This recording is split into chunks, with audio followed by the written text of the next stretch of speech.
Nosso palestrante Nazareno. Nazareno, seja bem-vindo à nossa casa virtual, Centro Espírita Vinha de Luz. O Nazareno Feitosa, ele é natural de Fortaleza, Ceará, e reside em Brasília, onde é expositor espírita e facilitador do ESG, Estudo Sistematizado da Doutrina Espírita, na Comunhão Espírita de Brasília. O expositor administra um canal do YouTube contendo mais de 1000 vídeos e palestras espíritas de diversos temas. O canal é chamado Espiritismo Chico Xavier. Nazareno Feitosa. Seja muito bem-vindo, Nazareno. Agradece aí a sua colaboração, né, a sua participação aqui na palestra de hoje. Que a gente possa estar colhendo aí bons frutos das suas mensagens. Está no mute sua mensagem. Obrigado, Cléo. Obrigado, Paulo Sacerdote, que está aí nos bastidores, cuidando de toda a técnica. É uma alegria poder participar aí da atividade do CEVIL, Centro Espírita Vinha de Luz. Ter mais uma oportunidade. Hoje era para estar viajando para Fortaleza, mas a gente teve que adiar a viagem. Só iremos viajar agora em junho, não é? Então agradecemos aí a oportunidade que a gente deu para encaixar essa data de hoje.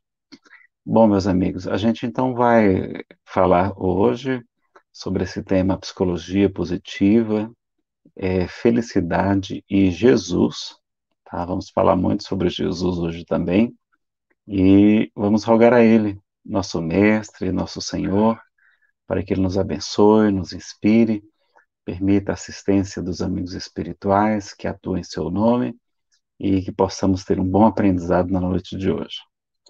Vamos então aqui colocar os slides. Eu agradeço aí ao Paulo quando ele colocar. Já vou compartilhar aqui a tela. Já daqui a pouquinho deve aparecer aqui para a gente, tá? Então tá aí o título, não é? Esses slides aí foram de 2019, mas a gente deu uma atualizada. E a gente começa com uma mensagem chamada Alegria, que é do Espírito Meimei, que é Irma de Castro Rocha, não é? E psicografia do Chico Xavier, o livro é Bênçãos de Amor, da editora Céu, Cultura Espírita União. Alegria. Alegria é o cântico das horas com que Deus te afaga a passagem no mundo.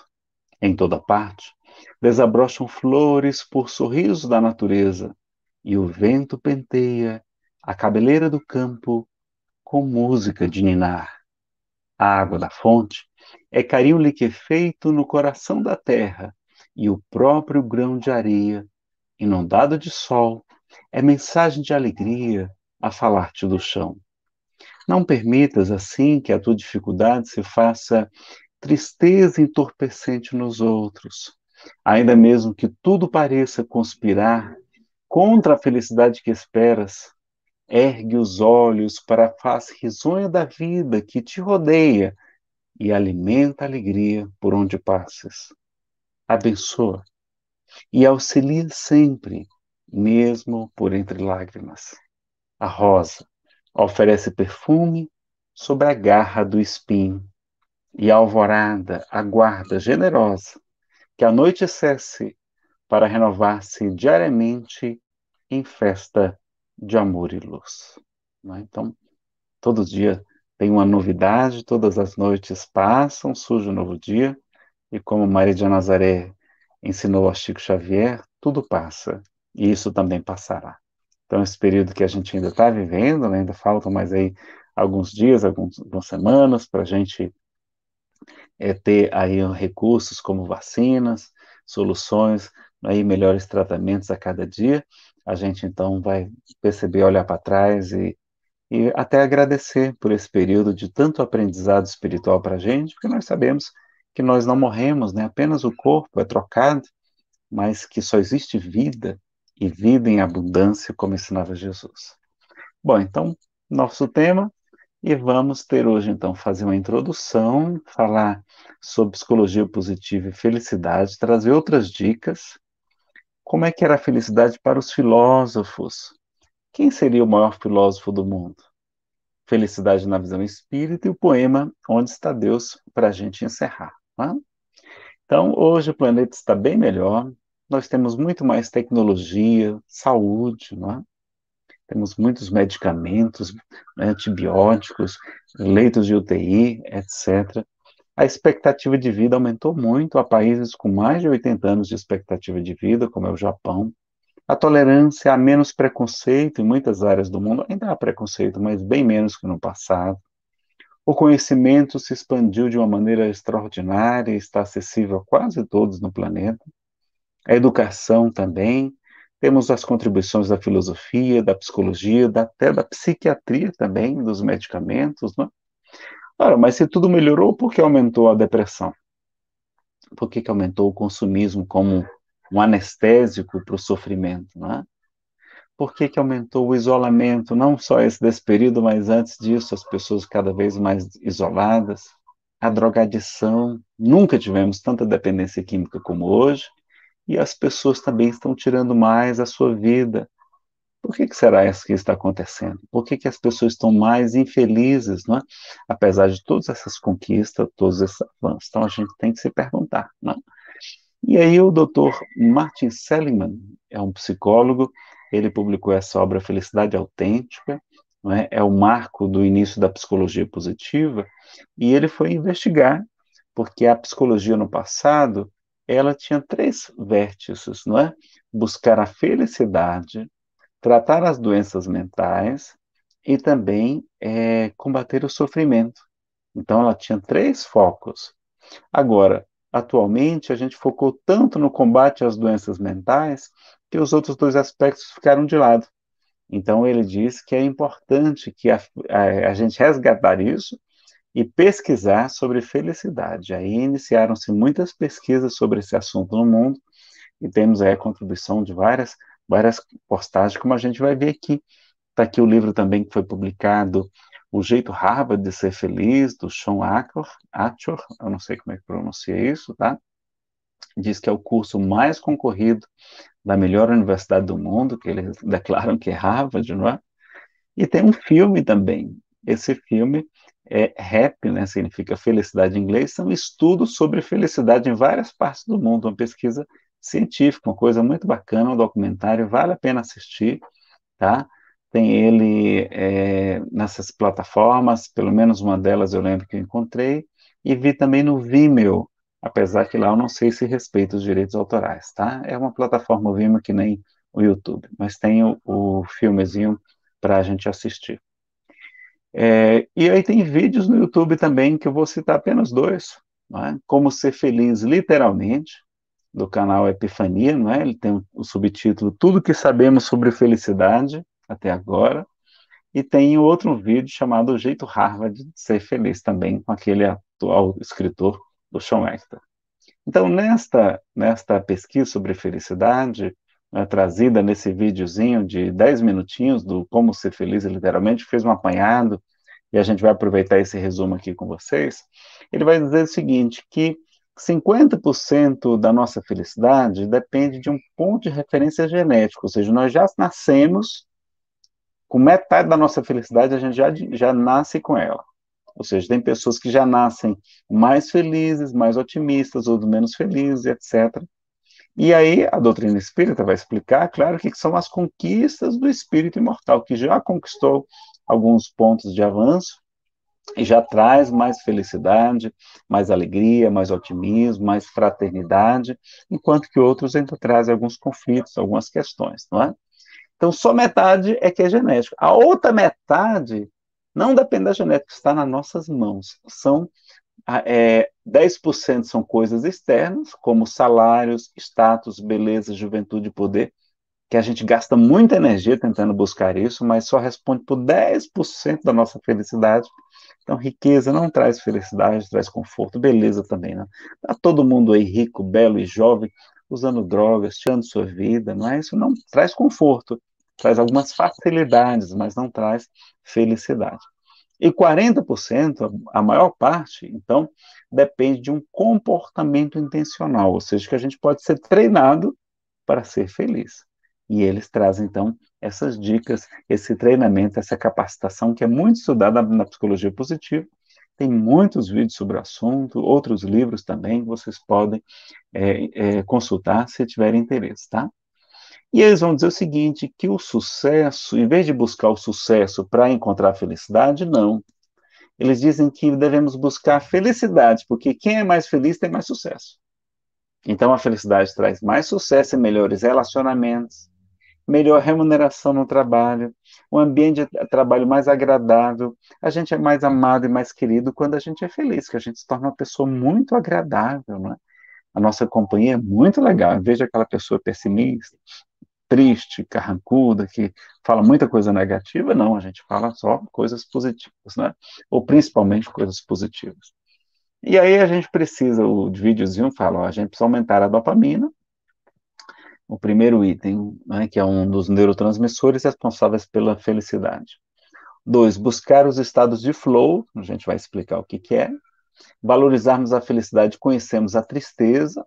4, fala que os recursos básicos são suficientes, que muito dinheiro não traz felicidade. 5, fala que há dois sistemas de valores, né? Um que traz mais ou menos felicidade, e ele vai investigar se trabalhar demais para ganhar dinheiro, será que isso traz felicidade? Qual é o limite? Né? Fala sobre o senso de comunidade e sobre a compaixão, né? A caridade, a bondade. Então, fala que esses 8 itens a gente pode trabalhar e precisa estudar, que são estudados naquele documentário Happy, tá bom?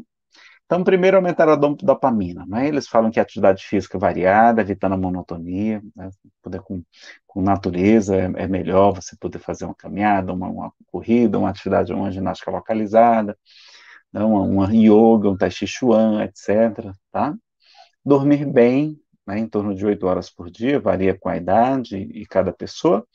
E a cooperação, ou seja, a caridade, porque a dopamina nos faz mais felizes e aciona os centros de aprendizagem do cérebro. A gente fica até mais inteligente quando tem mais dopamina. E, curiosamente, a cooperação, a caridade, provoca tanta felicidade quanto a cocaína. Olha, produz tanta dopamina quanto a cocaína. Inclusive, o Dr. Sérgio Lopes, um psiquiatra espírita, fala que caridade vicia, não é? Aquela caridade que é a bondade para com todos, ativa, não é? Que a gente aprende na doutrina espírita. Então, a gente pode trazer outras dicas que não estão lá no vídeo, que alimentação saudável, né? Rica em triptofano, né? Porque ele é utilizado para fazer a serotonina, cuidar do intestino, porque o intestino também produz serotonina, também tem neurônios no intestino, as pesquisas modernas falam isso também, então boa parte do nosso psiquismo está ligado ao bom funcionamento do intestino. Recomenda-se também comer no máximo 2 horas antes de deitar-se para você dormir melhor, não ficar com refluxo, né? Muitas vezes o refluxo é só porque a gente come em cima da hora de dormir. Dormir à noite, de preferência, se o trabalho for noturno, alternar uns dias noturnos, outros diurnos, né? Tirar uma siesta depois do almoço, se for tirar, no máximo de 20 minutos, não entrar naquele sono profundo. Ter mais contato com a natureza, cuidar da saúde, né? Verificar como é que estão os hormônios, né, que nos estimulam, verificar como é que está a vitamina D3 que a gente apanha no sol, né? A gente hoje tem muito medo do sol, mas claro que tem que tomar todos os cuidados, porque também o excesso de sol, né, sobretudo em quem é branquinho assim, né, predispõe aí ao aparecimento do câncer, não é? Câncer de pele. A postura adequada, a atividade física, está com peso ok, tudo isso produz mais testosterona, que a mulher também tem testosterona, uma quantidade menor, mas dá muita disposição. A testosterona cuida da disposição física, aumenta até a ganho muscular, não é só o hormônio da sexualidade não, tá? E se você necessita de um suporte psiquiátrico, use a medicação, né? No livro Chico Xavier em Goiânia, o Emmanuel fala que nós devemos prestigiar ao máximo os domínios da psiquiatria nesse sentido. Não só a psiquiatria, mas a psicologia e a análise, ou seja, a psicoterapia e também os remédios psiquiátricos. Ele chega a falar nos ansiolíticos, nos tarja preta, nos neurolépticos também, dizendo que eles podem trazer muito alívio, a mesma cura de algumas enfermidades mentais. Então a gente, ó, precisou, vamos usar, nem que seja um suportezinho durante um período. Nesse período agora, então, de recolhimento espiritual, né? Não é de isolamento, é recolhimento espiritual.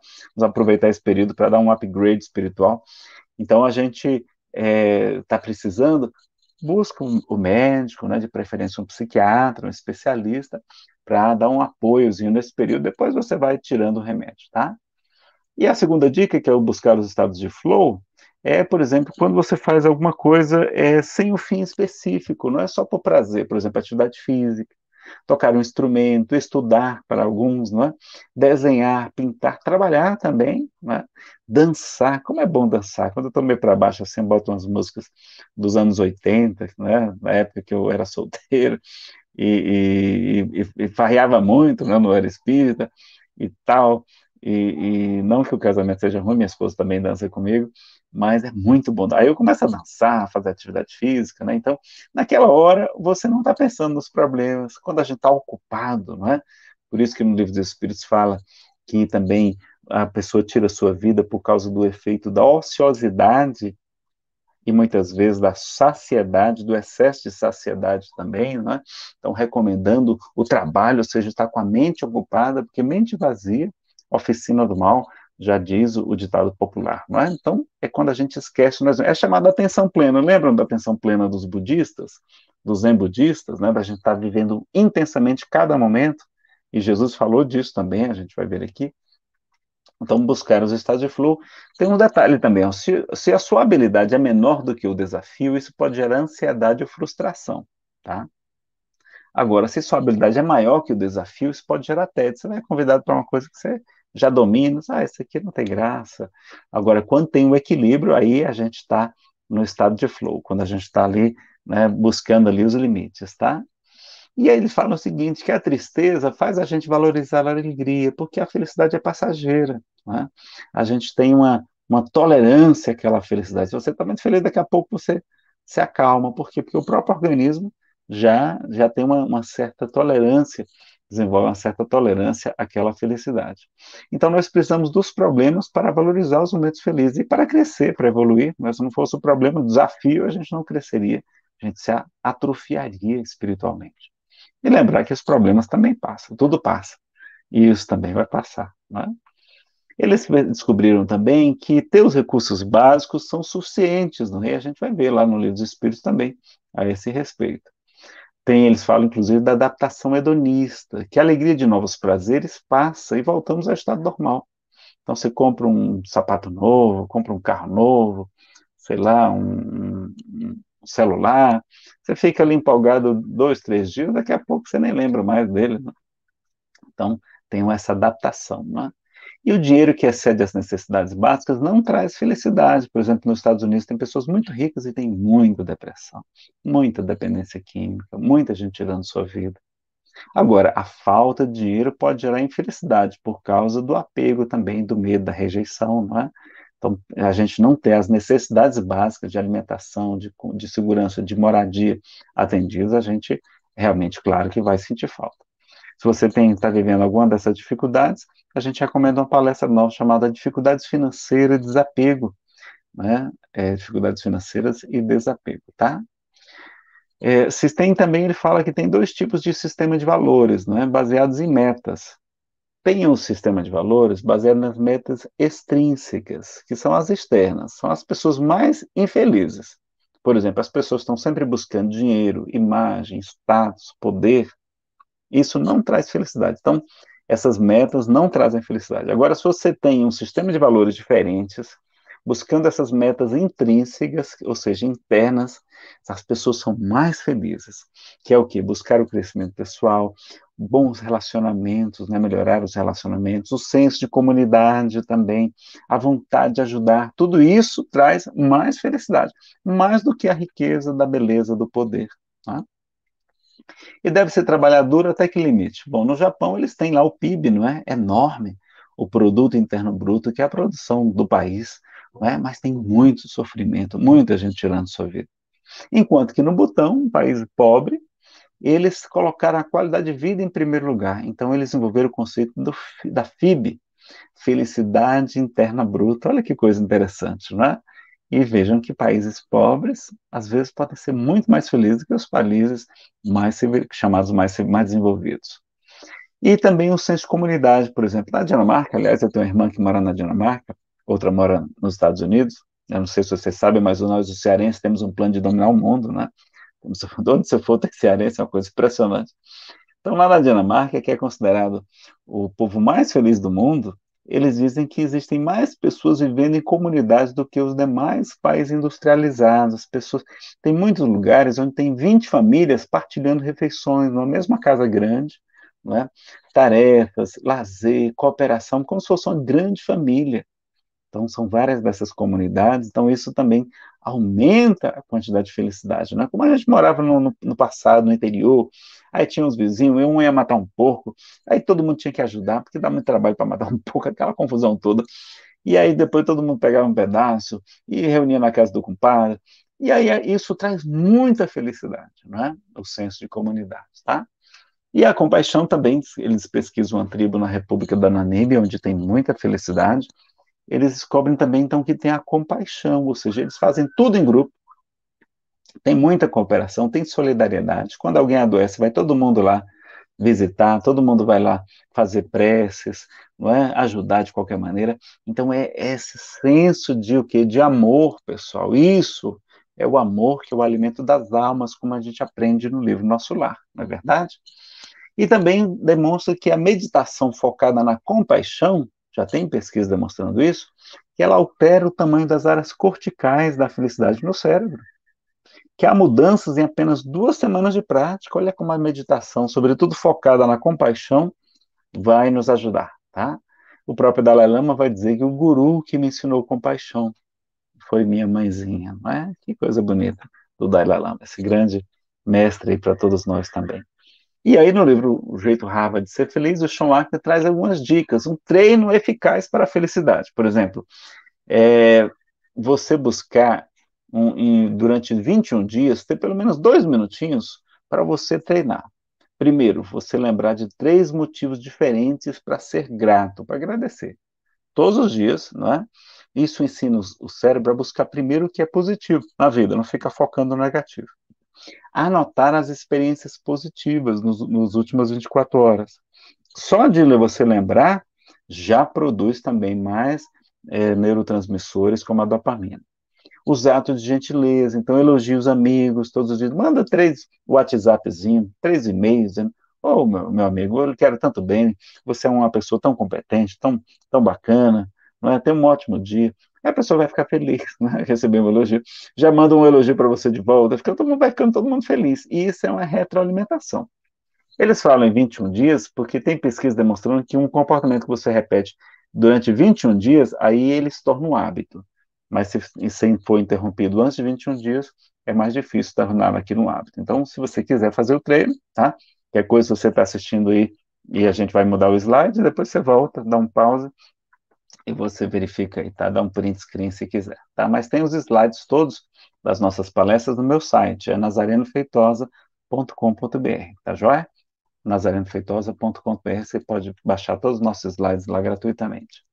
E outras dicas também, tem a ressignificação, porque não é a realidade que nos faz sofrer, são as lentes como vemos a realidade, não é? Casimiro Cunha tem uma historinha sobre as lentes do óculos, que a gente pode colocar as lentes, né, de acordo com a cor, e elas modificam a paisagem que a gente enxerga. Então vamos colocar as lentes do amor, da alegria, da esperança, para mudar o nosso ponto de vista, não é? A psicoterapia também pode ajudar, e a gente tem uma palestra sobre o assunto é Jesus e a Alegria de Ver, além de uma palestra chamada Jesus, o maior psicólogo do mundo, lá naquele canal que foi divulgado, Espiritismo Chico Xavier, Nazareno Feitosa, tá bom? E vamos ver algumas dicas aqui da doutrina espírita. Vamos ressignificar a dor, aquilo, o sofrimento, né? Primeiro, lembrar que provas são oportunidades de novas conquistas e mais felicidades para nós. Então, o espírito tem que ficar feliz quando tem provas. É que nem o concurseiro. O que é que o concurseiro gosta? É de passar no concurso. Mas para ele passar no concurso, não tem que fazer uma prova? E se não tiver concurso, como é que ele vai passar? Ganhar mais? Ir para aquela cidade que ele sonha? Então, o espírita fica feliz quando tem mais provas, que é para mostrar que a gente já pode sair daquele lugar que não estava muito bem no mundo espiritual, estava sofrendo no mundo espiritual, para ir para um mundo superior, reencontrar nossos familiares que estão mais adiante, não é? Olha lá, então prova é bom, não é para reclamar das provas, não, né? E a expiação são uma oportunidade de purificação, de quitação de débitos diante da lei de causa e efeito, que a gente sabe que existe, não é? A lei de Italião ainda está valendo, segundo o livro Consolador, para quase toda a totalidade da humanidade, não é? Porque a gente ainda não cogitou de cobrir a multidão de erros com a caridade, como nos ensina Jesus. As doenças são drenos energéticos, né, colocando para fora muitas desarmonias que nós trazemos do corpo espiritual. E no livro Entre a Terra e o Céu, a gente aprende que a reencarnação funciona, o corpo funciona como um carvão milagroso, ou seja, uma esponja, um filtro, vai tirando todas aquelas desarmonias, aquelas sequelas que a gente trazia no corpo espiritual e a gente vai chegar muito melhor no mundo maior, né? Depressão, não digo que você está em depressão, não digo que você está em reflexão, você está romântico, né? Que aqueles poetas, artistas do passado eram todos depressivos, só que não tinha palavra, a palavra depressão é recente, não tinha palavra na época dos grandes artistas do passado, né? Mais conhecidos. Tem da artista até hoje, tá, pessoal? Doença pertinaz, diz o livro Conduta Espírita, que significa purificação mais profunda, ou seja, você vai sair daqui assim com o corpo espiritual resplandecente, não é? A morte é a libertação do presídio e retorno para a nossa verdadeira casa, porque a terra é uma espécie de presídio, também diz os espíritos, uma espécie de purgatório, além de lar, de escola, de templo, não é? Mas a nossa verdadeira vida não é aqui. Umbral é a espada do espírito, onde vai queimar os gordurinhas do orgulho, do egoísmo, do materialismo, do ciúme, do apego, a gente vai sair de lá muito melhor aqui se a gente precisar passar por lá, porque nem todo mundo precisa passar por lá. Não é? Vocês viram no livro Nosso Lar, tem vários exemplos, no livro Voltei também, e muitos outros. E lá no Evangelho segundo o Espiritismo, capítulo 14, item 9, Santo Agostinho vai dizer que as provas rudes, aquelas provas difíceis, ou vivem bem, são quase sempre indício, um sinal de um fim de sofrimento e de um aperfeiçoamento do espírito com a condicional. Qual é a condicional? Quando aceitas com o pensamento em Deus, não é o bem sofrer, que tem o bem sofrer e tem o mal sofrer, tá, pessoal? Tá lá no Evangelho segundo o Espiritismo. O bem sofrer é com confiança, com esperança, com fé em Deus. E o mal sofrer é com revolta, com lamentação, com murmúrio, com queixa, não é? Aí é o mal sofrer. O bem sofrer é que nos aproveita, tá bom? E aí a gente buscar autorrealização, lembrar de brincar, de se divertir, não é? De ter o bom humor. Chico Xavier, a sua maior característica era a alegria de viver, não era humildade não, era a alegria de viver, né? Como muitos outros aí grandes homens e mulheres da humanidade. Cultivar o bom humor e o otimismo, né? A gente plasma o nosso futuro, buscar experiências diferentes, cultivar e estar com amigos e familiares, fazer coisas significativas na vida, né? Ter um propósito na sua vida de você fazer alguma coisa legal, apreciar o que já temos. E o otimismo ajuda muito, inclusive no sucesso profissional. Nós somos mais produtivos, pessoas mais otimistas, elas têm melhores resultados no trabalho do que pessoas pessimistas. Já tem pesquisas comprovando isso também. Então, às vezes a pessoa é menos competente, mas é mais otimista. Aí dá mais resultado do que o outro, que é muito competente, mas que é pessimista. Olha lá. Identificar a sua missão, né, para praticar o autoconhecimento, como nos recomenda a questão 919 de O Livro dos Espíritos. A atenção, buscar a atenção plena, não focar nos problemas antes da hora, buscar o desapego, a meditação, né, em vez desse transtorno de déficit de atenção e hiperatividade que a gente criou, né, com tantas preocupações. Tem algumas palestras de coaching também que o pessoal gosta muito, são muito motivacionais, tem excelentes profissionais nessa área, né, se você tem condição de conhecer, eu acho que vale a pena. Eu nunca fiz, mas acho que vale a pena. Evitar o isolamento, boas músicas, né? O banho, tomar um banho, né? Eu não sei se é porque eu sou do Ceará, pessoal, mas eu adoro tomar banho, eu saio melhor, saio diferente quando, depois que tomo banho. Parece que a gente se aplica um autopasse, né? Os amigos espirituais nos ajudam naquele momento ali, a gente esquece um pouco ali os problemas.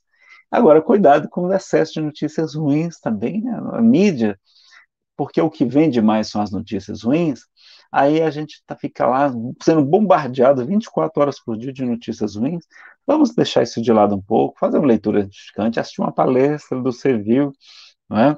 Fazer um trabalho voluntário, se ocupar no bem, né? Assistir um filme, em vez de ficar assistindo tanta tragédia 24 horas por dia. Não assiste só umazinha de vez em quando, não fica o tempo todo, não, tá? Evitar a comparação, lembrar que cada um tem talentos diferentes do nosso pai. Melhorar as relações e o ambiente físico também do trabalho, um ambiente de trabalho arrumadinho também é legal, né? Um bom relacionamento com os colegas.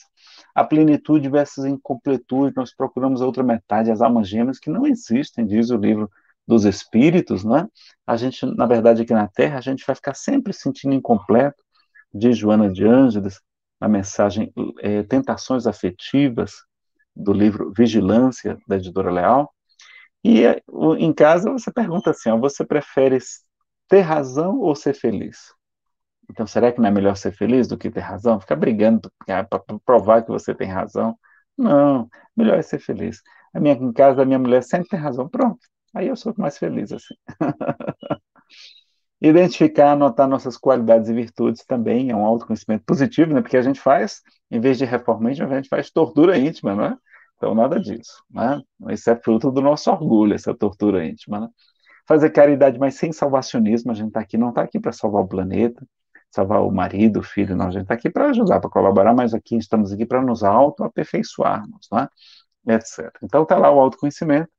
Desde o templo de Delfos tinha essa inscrição: ó homem, conhece a ti mesmo e conhecerás os deuses e o universo. E Sócrates foi o maior divulgador dessa mensagem, não é? Que é considerado também um ministro de Jesus e um precursor da doutrina espírita, junto com Platão, como está no Evangelho segundo o Espiritismo. Está lá, no Livro dos Espíritos, a pergunta: qual o meio prático, o mais eficaz, que tem um homem de se melhor nesta vida e resistir aos arrastamentos do mal? Resposta: um sábio da vossa antiguidade vos disse: conhece-te a ti mesmo. Né? Lá ele ensina a revisão diária. E se você quiser saber mais, a gente tem um seminário com esse título, Autoconhecimento na Nação Interior.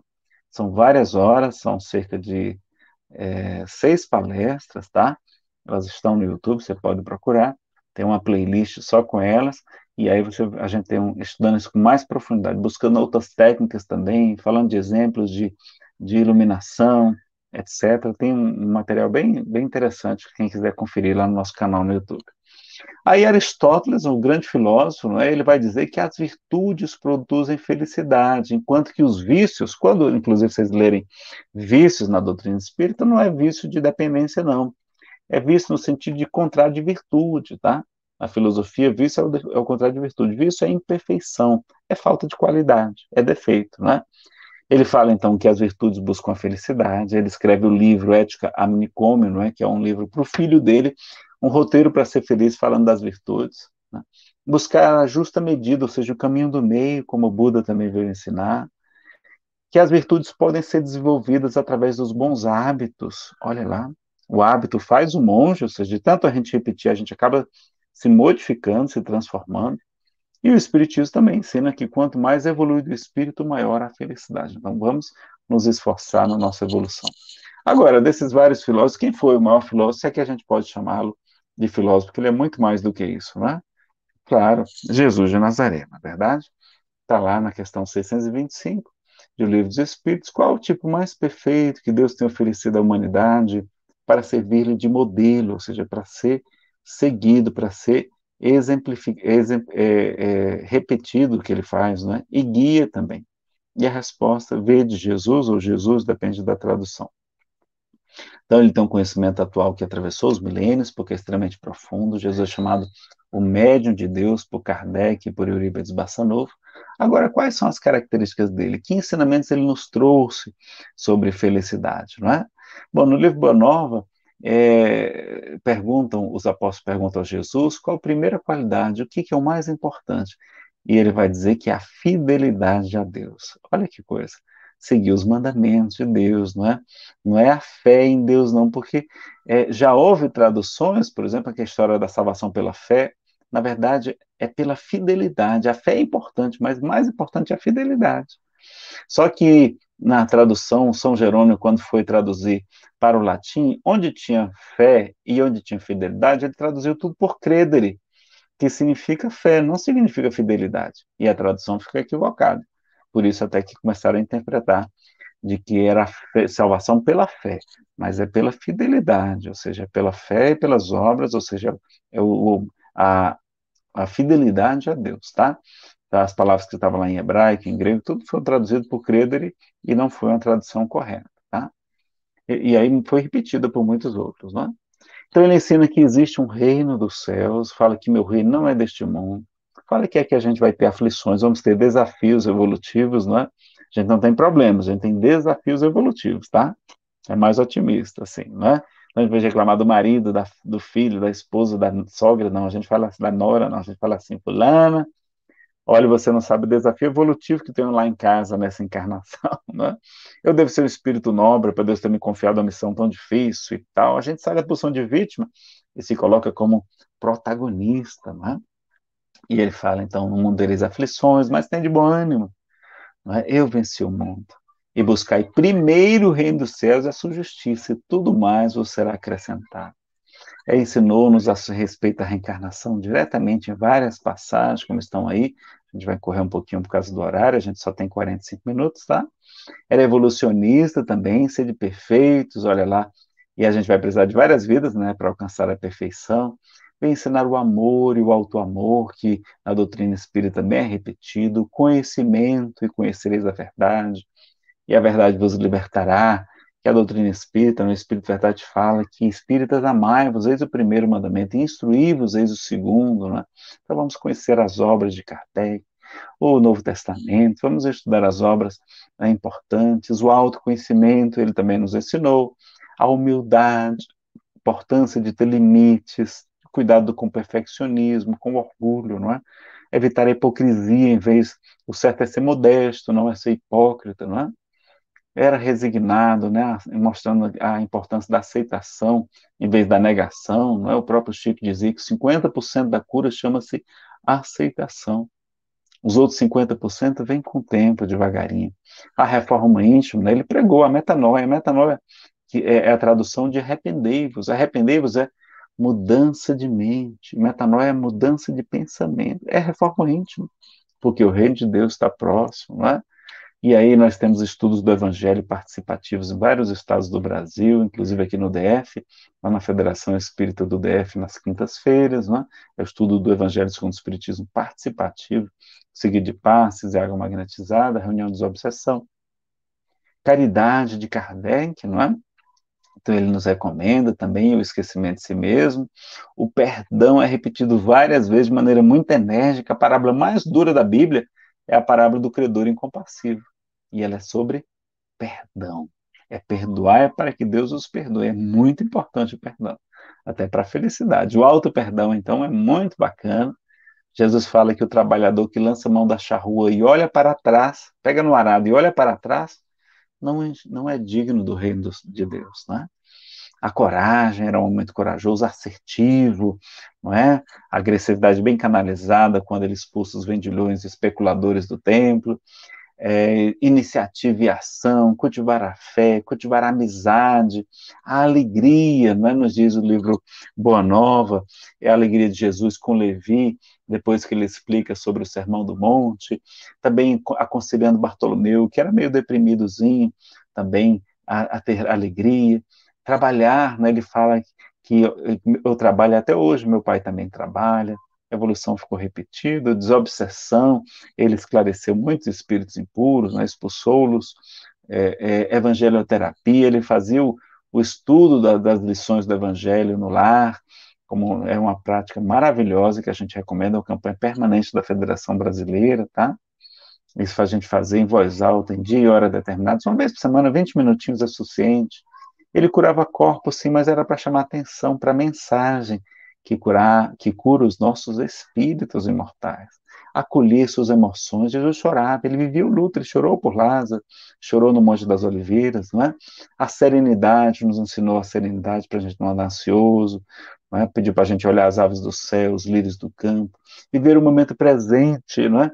E ele elogia as crianças vivem intensamente o momento presente. Quando a criança está brincando, ela só brinca, ela não está preocupada com o futuro, com roupa, com dinheiro, com lanche, não, ela até esquece de comer, porque elas vivem intensamente o momento presente. Jesus fala que se a gente não se semelhar aos pequeninos, também não entraremos no reino dos céus, né? Na felicidade. Desenvolver a fé no futuro e a esperança, não criar expectativas, a individuação, a autodeterminação. Ele contraria sua mãe, diz o livro Boa Nova de Humberto de Campos, pela psicografia de Chico Xavier, porque Maria quis dizer que ele fosse estudar na escola dos rabinos. Ele vai dizer, mãe, eu não tenho já dado demonstrações que eu estou com o pai, então se me for permitido, eu vou pedir a José que me permita trabalhar na carpintaria com ele. E ele enchia a casa com a sua alegria e com o seu bom ânimo. A contemplação, não é? Sabia contemplar a natureza, tinha ações em vez de reações.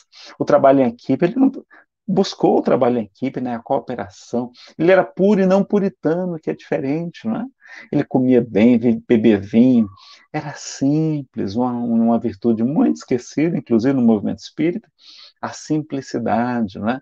A gratidão, ele estava sempre louvando a Deus, como Francisco de Assis também, a generosidade, a gente doar sem esperar nada em troca, era responsável, orava muito, ele nos recomenda a prudência, né? Ser de mansos como as pombas, mas prudentes como as serpentes, o desapego afetivo, então deixar mortos, ou seja, aos espíritos o cuidado de enterrarem os seus mortos, né? Os espíritos vão cuidar de quem desencarnou, vamos tocar nossa vida, né? A obediência, mas também a desobediência pacífica, ele contestou aquilo que estava errado, era impassivo diante da opinião alheia, não estava preocupado com o que estavam pensando dele, não, como a gente sofre muito com isso também, né? A gente tem muito medo de ser rejeitado, de não ser amado. Era incentivador, estimulante, falou de recompensas, falou que receberemos em cêntuplo tudo aquilo que houvermos renunciados na terra, por amor dele ou do seu evangelho. Diz também o livro Evangelho segundo o Espiritismo, o Espírito Verdade, fala que os espíritos receberão em cêntuplo tudo aquilo que houverem esperado. Olha lá, ele falou que vós sois o sal da terra, a luz do mundo, brilha a vossa luz. Ensinou a renúncia, o sacrifício, era aprendiz, estava sempre aprendendo, respondia com as perguntas, não é? Esclarecedor, esclarecia as pessoas, era intenso no que fazia, né? Não era fingido. A esperança, né? Nos trouxe muita esperança, a renúncia, o desapego, não é? E ele fala buscar primeiro, não só, mas buscar primeiro o reino dos céus e a sua justiça, que a gente tem deixado por último. Né?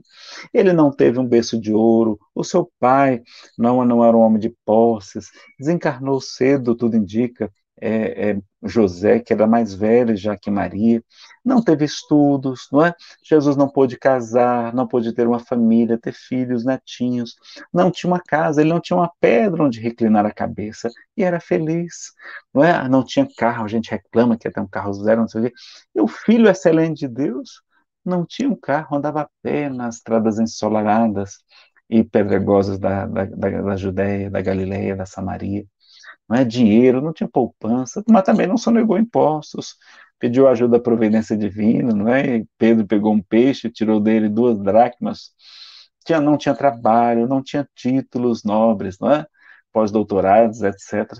A comida, ele vivia na casa de Pedro, só devia ter peixe lá para comer, porque Pedro era pescador, não era rico, não é?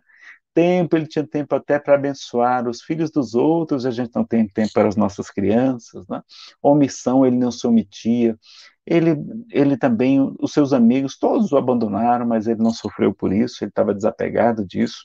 O seu melhor amigo, que era Pedro, não é? As armas também, ele não tinha armas, não é? Jesus mostra no livro Conduta Espírita, fala também que o cristão não deve ter armas, deve se esquivar do uso das armas homicidas. O Chico Xavier também recomenda isso, no livro Evangelho de Chico Xavier.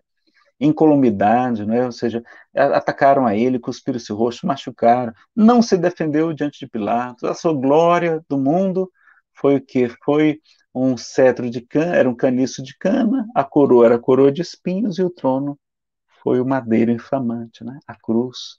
As roupas eram simples, ainda foram rasgadas, tiradas na hora, e os soldados romanos deitaram sorte para ver quem ficaria com elas.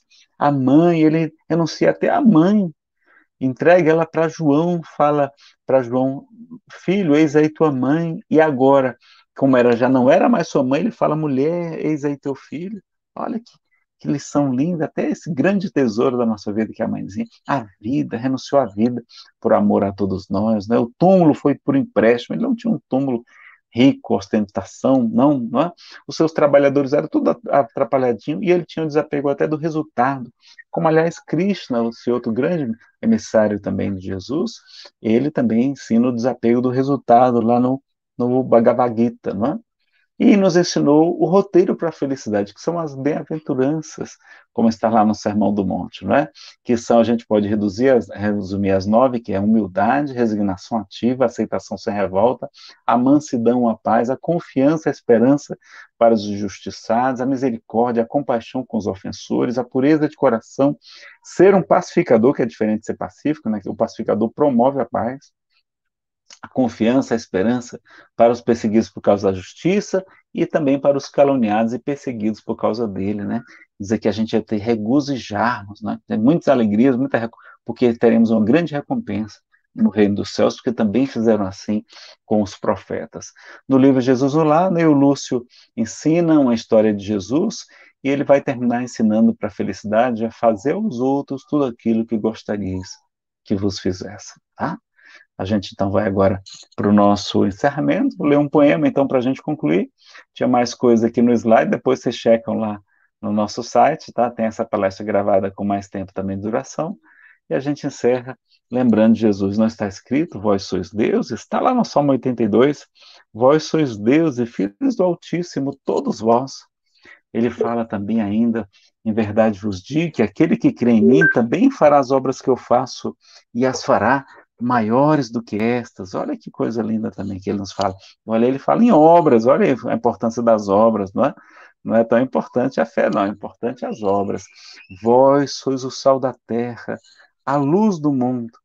Brilhe a vossa luz e resplandeçam vossas boas obras diante dos homens, para que eles glorifiquem a Deus, nosso Pai, que está nos céus. Vou voltar aqui uma música para a gente ler um poema. Onde está Deus? Quando a gente estiver aflito, preocupado, nesses momentos difíceis que a gente está passando, essas provas, essas expiações, esse resgate que a humanidade está passando agora, não é? E a gente se pergunta, onde está Deus? Vamos lembrar do poeta sergipano José Soares Cardoso, do livro Onde está Deus? A música é Canon em D maior, né? De Pachelbel. Onde está Deus? Pergunta o cientista. Ninguém o viu jamais. Quem ele é? Responde às pressas o materialista. Deus é somente uma invenção da fé. O pensador dirá sensatamente: não vejo Deus, mas sinto que ele existe. A natureza mostra claramente em que o poder do Criador consiste. Mas o poeta dirá com segurança de quem afirma porque tem certeza. Eu vejo Deus no riso da criança, no céu, no mar, na luz da natureza.